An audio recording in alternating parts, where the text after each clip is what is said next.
Si je m'en frotte les mains, le savon écume, jubile. Plus il les rend complaisantes, souples, liantes, ductiles, plus il bave, plus sa rage devient volumineuse et nacrée. Pierre magique. Plus il forme avec l'air et l'eau des grappes explosives de raisins parfumés. L'eau, l'air et le savon se chevauchent, jouent à saute-mouton, forment des combinaisons moins chimiques que physiques, gymnastiques, acrobatiques, rhétoriques. Il y a beaucoup à dire à propos du savon. Exactement tout ce qu'il raconte de lui-même jusqu'à la disparition complète. Épuisement du sujet. Voilà l'objet même qui me convient. Le savon a beaucoup à dire. Qu'il le dise avec volubilité, enthousiasme. Quand il a fini de le dire, il n'existe plus. Une sorte de pierre, mais qui ne se laisse pas rouler par la nature. Elle vous glisse entre les doigts et fond à vue d'œil plutôt que d'être roulée par les eaux.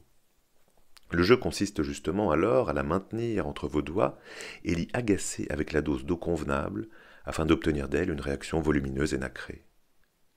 Qu'on l'y laisse séjourner, au contraire, elle y meurt de confusion. Une sorte de pierre, mais, qui ne se laisse pas tripoter unilatéralement par les forces de la nature. Elle leur glisse entre les doigts, y fond à vue d'œil. Elles font à vue d'œil plutôt que de se laisser rouler par les eaux. Il n'est, dans la nature, rien de comparable au savon.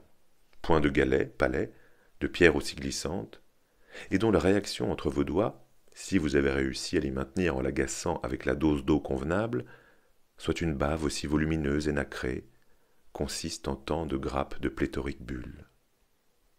Les raisins creux, les raisins parfumés du savon. Agglomération. Il gobe l'air, gobe l'eau tout autour de vos doigts.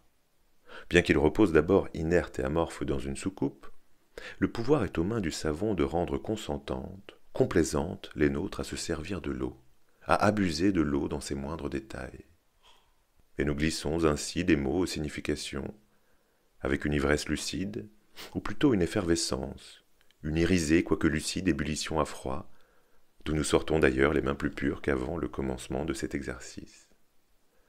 Le savon est une sorte de pierre, mais pas naturelle, sensible, susceptible, compliquée. Elle a une sorte de dignité particulière.